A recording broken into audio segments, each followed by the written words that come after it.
America after you cashed a check or after you wrote a check that your ass couldn't cash. They could have avoided all this and just funded the fucking government 40 days ago. I could have lived with that. I could have said, hey, listen, when you vote Republicans, you get Republican policies. Democrats can't stop Republican policies from being implemented, but you don't get to tell us all to saddle up and ride at dawn for healthcare and then be like, just kidding, 40 days after misery has been inflicted. Republicans manufactured every bit of harm that was caused by this. Sean Duffy said we're going to cancel flights. There was no reason for it to do it. And then that accelerated people not showing up for work and things like that. Trump held SNAP benefits hostage, but the courts had Trump on the ropes.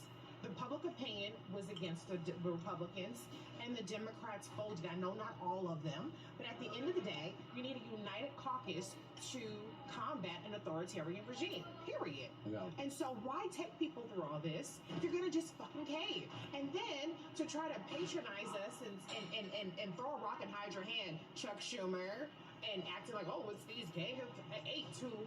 No, you're behind this. Well, the gang of eight, they're not up for re-election. Yeah. What's actually craziest about that? Hand it back to Racy, please. Is the last person to join was Tim Kaine, right? And his reason why he said, oh, I got on board a little late, because there are already some rumblings. There were Democrats. Fetterman was voting yes the whole time. But what Tim Kaine said in the press conference last night, which was the worst thing I've watched all year.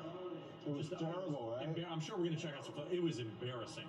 But what Tim Kaine said is, I got in last because, I wasn't really focused on the shutdown. I was more focused on elections in Virginia. I was so caught up in that, I wasn't really thinking about the minutia.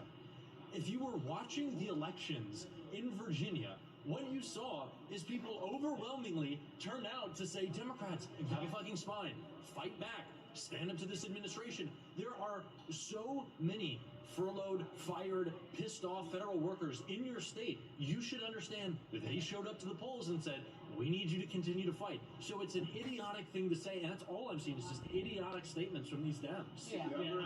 I'm going to jump in real quick, Jolly, that nobody showed up to vote for Abigail Spanberger because she was some inspirational character. She ran a campaign of, I'm going to say nothing, I'm going to let my opponent out crazy everything and everyone, and she stood in the shadows. She's not a fighter. She didn't inspire anyone. The people that voted for her, like myself, they voted for her because they were looking to oppose the Trump administration. And that's just a fact. I don't know a single solitary Spanberger voter that turned out because they were so inspired by her or her campaign. But can I just say, we're not upset